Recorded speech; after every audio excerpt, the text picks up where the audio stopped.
The Old Man and the Sea by Ernest Hemingway. Part 17.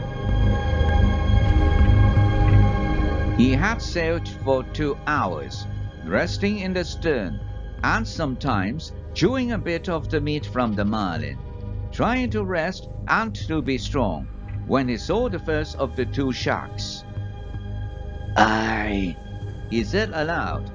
There is no translation for this word, and perhaps it is just a noise such as a man might make involuntarily, feeling the nail go through his hands and into the wood.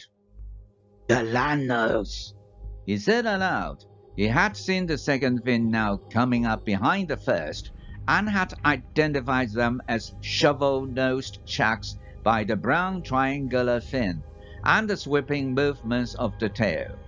They had a scent and were excited, and in the stupidity of their great hunger, they were losing and finding the scent in their excitement, but they were closing all the time.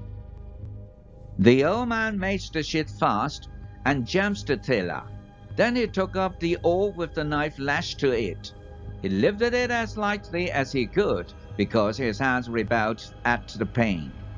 Then he opened and closed them on it lightly to loosen them. He closed them firmly, so they would take the pain now, and would not flinch, and watched the sharks come. He could see their wide, flattened, shovel-pointed heads now, and their white-tipped, white-petrol fins. They were hateful sharks, bad-smelling, scavengers as well as killers. And when they were hungry, they would bite at an oar or the rudder of a boat. It was these sharks that would cut the turtles' legs and flippers off when the turtles were asleep on the surface.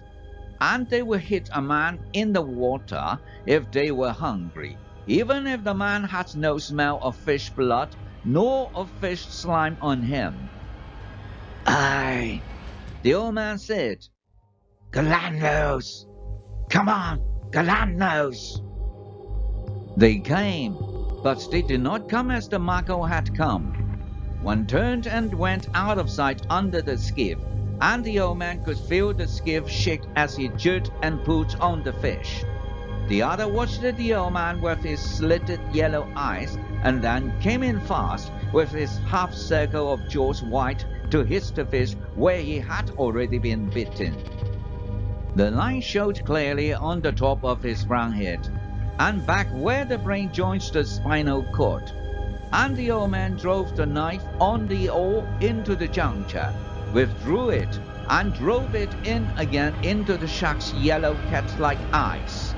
The shark let go of the fish and slid down, swallowing what he had taken as he died. The skiff was still shaking with the destruction the other shark was doing to the fish, and the old man let go the sheet so that the skiff would swing broadside and bring the shark out from under. When he saw the shark, he leaned over the side and punched at him. He hit only meat, and the hind was set hard, and he barely got the knife in. The blow hurt not only his hands, but his shoulder too.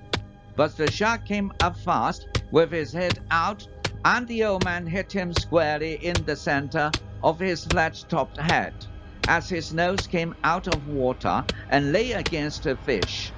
The old man withdrew the blade and punched the shark exactly in the same spot again. He still hung to the fish with his jaws hooked, and the old man stabbed him in his left eye. The shark still hung there. "No," the old man said, and he drove the blade between the vertebrae and the brain. It was an easy shot now, and he felt the cartilage sever. The old man reversed the oar and put the blade between the shark's jaws to open them. He twisted the blade, and as the shark slid loose, he said, "Go on, Galano. Slide down a mile deep. Go see your friend, or maybe it's your mother." The old man wiped the blade of his knife and laid down the oar. Then he found a sheet and the sail filled, and he brought the skiff onto her course. They must have taken a quarter of him, and of the best meat, he said aloud. I wish it were a dream, and that I had never hooked him. I'm sorry about it, fish. It makes everything wrong. He stopped, and he did not want to look at the fish now. Drained of blood, and awash he looked the color of the silver backing of a miner, and his stripes still showed. I shouldn't have gone out so far, fish, he said. Neither for you, nor for me. I'm sorry, fish. Now he said to himself, looked to the lashing on the knife, and see if it has been cut. Then get your hand in order, because there still is more to come. I wish I had a stone for the knife, the old man said, after he had checked the lashing on the old butt. I should have brought a stone. You should have brought many things, he thought, but you did not bring them, old man. Now is no time to think of what you do not have. Think of what you can do with what there is. You give me much good counsel, he said aloud. I'm tired of it. He held the tiller under his arm and soaked both hands in the water as the skiff drove forward. God knows how much that last one took, he said. But she's much lighter now.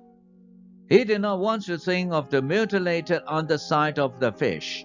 He knew that each of the jerking bumps of the shark had been meat torn away, and that the fish now made a trail for all sharks as wide as the highway through the sea.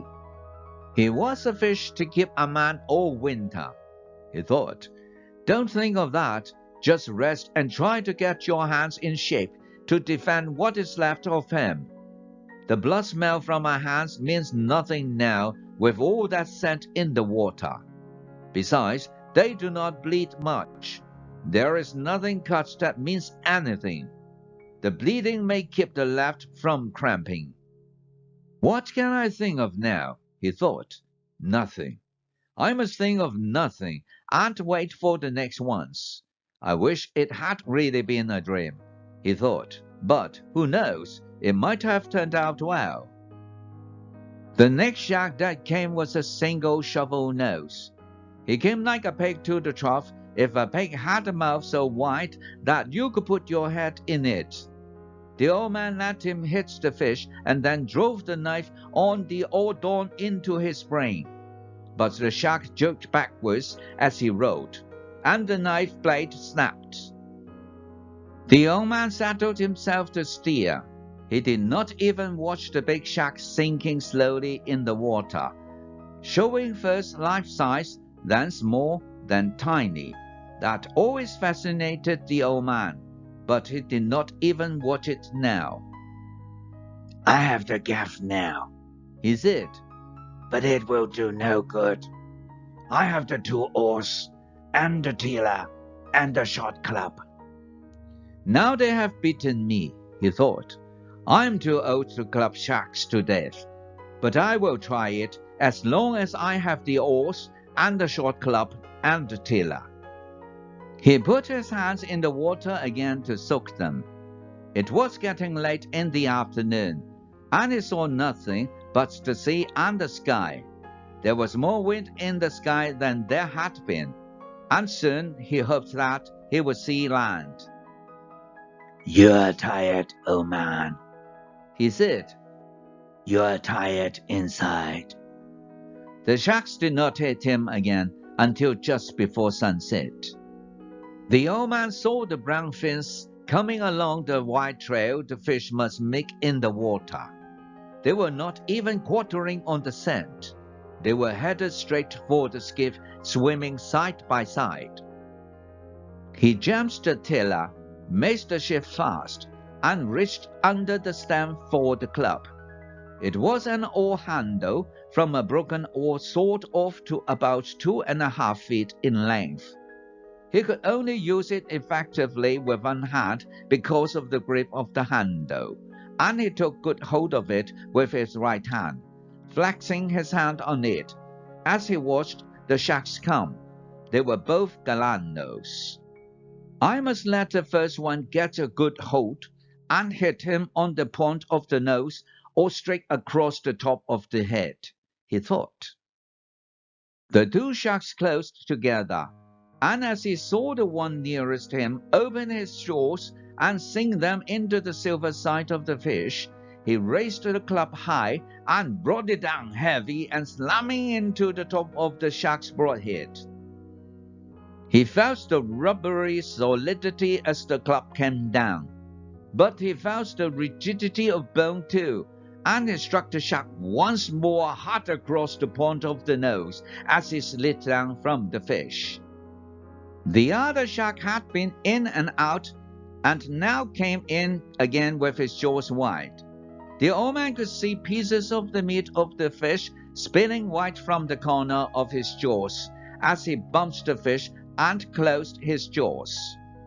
He swung at him and hit only the head, and the shark looked at him and wrenched the meat loose. The old man swung the club down on him again as he slipped away to swallow and hit only the heavy solid rubberiness. Come on, Galano, the old man said. Come in again. The shark came in a rush, and the old man hit him as he shut his jaws. He hit him solidly and from as high up as he could raise the club. This time he felt the bone at the base of the brain, and he hit him again in the same place while the shark tore the meat loose sluggishly and slid down from the fish. The old man watched for him to come again, but neither shark showed. Then he saw one on the surface swimming in circles. He did not see the fin of the other. I could not expect to kill them, he thought. I could have in my time, but I have hurt them both badly, and neither one could feel very good. If I could have used a bat with two hands, I could have killed the first one surely. Even now, he thought. He did not want to look at the fish. He knew that half of him had been destroyed. The sun had gone down while he had been in the fight with the sharks. It will be dark soon, he said. Then I should see the glow of Havana. If I am too far to the eastward, I will see the light of one of the new beaches. I cannot be too far out now, he thought. I hope no one had been too worried. There is only the boy to worry, of course, but I am sure he would have confidence. Many of the older fishermen will worry, many others too, he thought. I live in a good town. He could not talk to the fish anymore, because the fish had been ruined too badly. Then something came into his head.